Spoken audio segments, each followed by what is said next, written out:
Hello दोस्तों, welcome back to the channel again.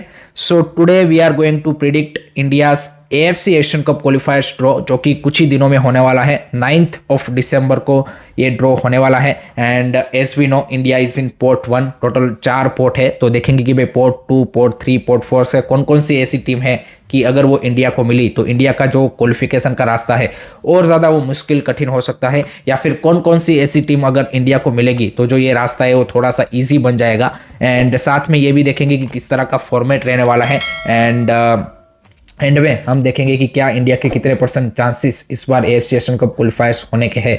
तो सबसे पहले मैं फॉर्मेट आपको बता देता हूँ कि किस तरह से एशियन कप क्वालिफायर्स होने वाले हैं। तो टोटल 24 टीमें पार्टिसिपेट कर रही है एशियन कप क्वालिफायर्स में, जिसको 4 पोर्ट में डिवाइड किया गया है, 6 टीम ईच इन पोर्ट। अब इसमें से हर एक पोर्ट से एक एक टीमें उठाई जाएगी और उस तरह से सारे ग्रुप बनेंगे। उसके बाद यहाँ पे हर एक ग्रुप में जो टीमें हैं उनको उन्हीं के ग्रुप की बाकी 3 टीमों के सामने होम एंड अवे बेसिस पे राउंड रॉबिन फॉर्मेट में मैचेस खेलने हैं। यानी कि हर एक टीम को क्वालिफायर्स में 6 मैचेस खेलने हैं, जो कि 25 ऑफ मार्च 2025 से हर किसी का एक पहला मैच स्टार्ट होगा एंड मार्च 2026 में ये खत्म होगा। यानी कि आपका 1 साल ये एशियन कप क्वालिफायर्स के मैचेस चलने वाले हैं। अब बात करते हैं प्रिडिक्शन के बारे में और कौन कौन से पोर्ट से कौन कौन सी टीमें हमारे लिए मुश्किलें पैदा कर सकती है। तो as you know, India is in pot 1। So India, हम यहाँ पे पोर्ट 1 से एक टीम रखते हैं। अब पोर्ट 2 में अगर आप टीमें देखें तो वहाँ पे है मलेशिया, जिसके सामने हमने रिसेंटली खेला था। एंड मलेशिया का 2024 अगर आप ओवरऑल साल देखें तो उसमें में बेटर रहा है कि जहाँ पे उन्होंने साउथ कोरिया जैसी टीम के सामने भी एशियन कप में ड्रॉ किया था। एंड ओवरऑल एक अच्छी ट्रेजेक्टरी पे वो आगे बढ़ रहे हैं। सो डेफिनेटली वो इंडिया को अगर मिलती है देन हमारा जो रास्ता है और ज़्यादा कठिन बन जाएगा। उसके बाद नेक्स्ट टीम है तुर्कमेनिस्तान। तुर्कमेनिस्तान का उतना अच्छा यहाँ पे 2024 नहीं रहा है, वो कुछ लोअर रैंक टीमों से भी हार गए हैं। एंड उन्होंने भी आई डोंट थिंक सो कि कोई मैचेस अभी तक जीत पाए हैं इस साल। तो उनका भी फॉर्म इंडिया की तरह ही है कि जो पिछले 1 साल में एक भी मैच नहीं जीत पाया है। तो तुर्कमेनिस्तान डेफिनेटली हमारे लिए थोड़ा सा बोल सकते हैं कि compare to Malaysia easy opponent बन सकता है। Then another team is Philippines. Philippines is unpredictable team. वो मतलब लोअर रैंक टीम से हार भी जाएगी, उससे अपर रैंक टीम को यहाँ पे हरा भी देंगी। तजाकिस्तान जैसी टीम को हरा भी चुकी है एंड हांगकांग जैसी टीम से वो हार भी चुकी है। सो वो एक अनप्रेडिक्टेबल उनका ये साल रहा है। एंड फिलीपाइंस ने रिसेंटली यहाँ पे फुटबॉल डेवलपमेंट के लिए भी काफ़ी सारे इनिशिएटिव किए हैं। So definitely Philippines will be a tough opponent in that way, but I think Malaysia से तो मैं उसको लोअर ही यहाँ पे क्या बोलते कि एसेस करूँगा in terms of the difficulty wise अगर हम देखें। देन देयर इज अफगानिस्तान, जिसके बारे में तो कोई इंट्रोडक्शन देने की ज़रूरत नहीं है। आपको पता ही है कि हमारी ये जो हालत हुई है, हम ये एशियन कप क्वालिफायर्स खेल रहे हैं, उसकी बजाय अब अफगानिस्तान है। उसके सामने जो मैचेस हारे वो ड्रॉ किया। अगर वो जीत गए होते तो हम यहाँ पे एशियन कप में भी क्वालिफाई कर गए होते और वर्ल्ड कप क्वालिफायर्स भी खेल रहे होते। तो Afghanistan need a no introduction, but उनका भी जो इंडिया को हराने के बाद जो फॉर्म है उसमें उन्होंने नो डाउट कतार के सामने ड्रॉ किया, लेकिन उसके बाद वो नेपाल से हार गए हैं और थोड़ा सा उनका भी फॉर्म में डिप आया है, क्योंकि यहाँ पे उनके जो कोच है वो भी चेंज हो चुके हैं and everything is going on. So definitely इस बार और ज़्यादा इंटरेस्टिंग बन सकता है। But Afghanistan is Afghanistan as you know. Then there is a Hong Kong. I think Hong Kong का ये बेहतरीन साल रहा है 2024 एंड लगातार पिछले 3 मैचेस वो जीत के आ रहे हैं। सो आई थिंक उनके पास एक कॉन्फिडेंस होगा। एंड हाँ, यहाँ पे हांगकांग के पास प्लेयर भी काफ़ी अच्छी क्वालिटी के हैं in that way. So I think Hong Kong हमारे लिए चैलेंजेस पैदा कर सकते हैं। 2019 में 2023 के जब एशियन कप के क्वालिफायर्स हम खेले थे, तब हमने भाई यहाँ पे हांगकांग को एशियन कप क्वालिफायर्स में बढ़िया तरीके से हराया था। बट इस बार आई थिंक सिनारियो डिफरेंट बन सकता है।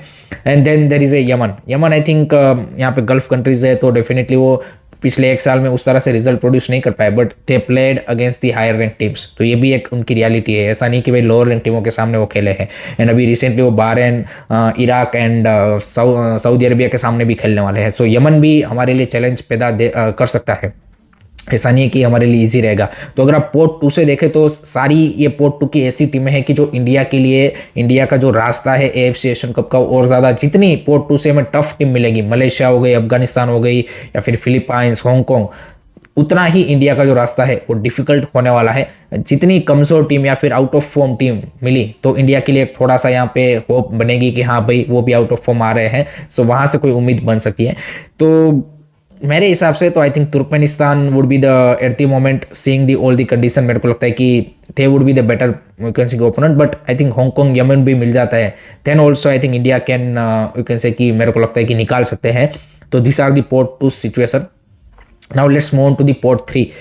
पोर्ट 3 में सिंगापुर है। सिंगापुर भी आई थिंक हमने उनको पास्ट में भी हराया हुआ है 3-4 साल पहले, सो वो एक हमारे ओपोनेंट है। Then you have a Maldives. Maldives हम सबको पता है साफ नेशन है, तो उनको भी हम हरा चुके हैं पास्ट में, सो वो भी हमारे लिए थोड़ा सा रिलेटिवली इजी रहेगा कि हम उस ओपोनेंट को जानते हैं, उनके सामने ऑलरेडी खेल चुके हैं। Then there is a Myanmar. I think Myanmar मेरे को लगता है कि स्पोर्ट में एक ऐसी टीम है कि जो हमारे डिफिकल्टी पैदा कर सकते हैं, क्योंकि 2023 में जब हम खेले थे तब भी हम 1-0 से ही जीते थे एंड टेक्निकली उनके पास अच्छे खासे प्लेयर है। So I think Myanmar will be the difficult challenge.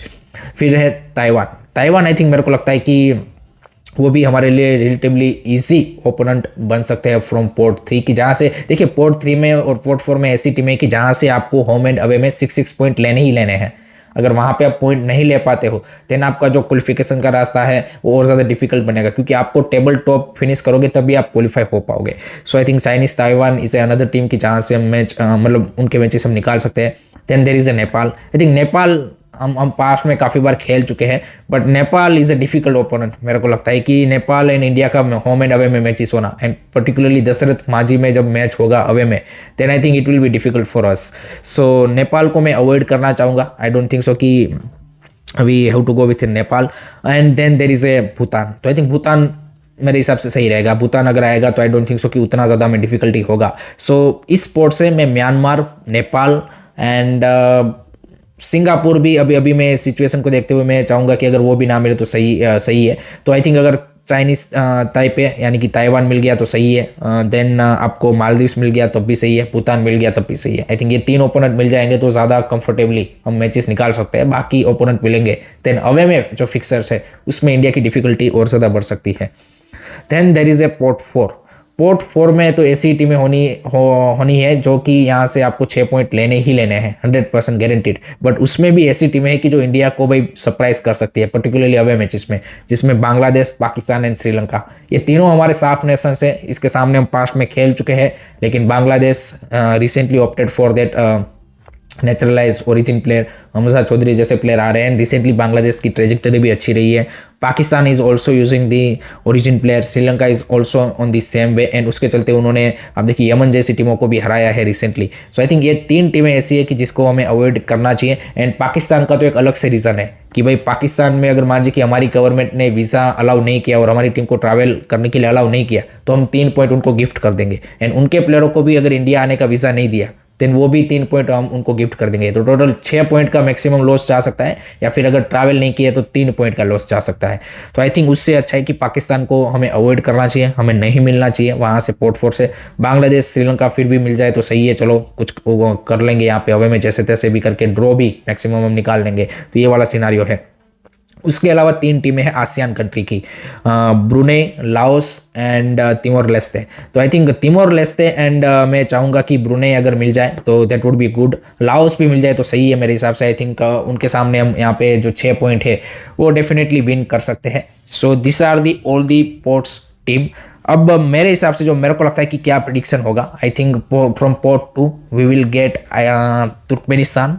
Port 3 I am expecting we are going to get Taiwan and pot 4 से मैं एक्सपेक्ट कर रहा हूँ कि हमें यहाँ पे बांग्लादेश मिलेगा। So that's my prediction, Turkmenistan, Chinese Taipei and Bangladesh. This is my prediction for the AFC Asian Cup qualifiers draw. Late me know guys आपका क्या प्रिडिक्शन है, कमेंट सेक्शन में ज़रूर बताइए। एंड लास्ट में एक बात कर रहे थे कि कितने चांसेस है इंडिया के। देखिए seeing India's last 1 year form, definitely it's a very difficult task and ऊपर से आपको होम एंड अवे बेसिस में खेलना है। So we need to be on our top of the form and जैसे हमने बताया कि आपको टेबल टॉप करना है तभी जाके आप क्वालिफाई कर सकते हो। तो it's gonna be challenging, but अगर हम यहाँ पे अपने पोटेंशियल पे खेले then definitely we can qualify. Let me know guys आपको क्या लगता है कि क्या इंडिया इस बार AFC एशियन कप क्वालिफाई कर पाएगा, कमेंट सेक्शन में जरूर बताइए। एंड अगर आपको वीडियो पसंद आया हो तो please don't forget to like, share and subscribe. जय हिंद, जय भारत।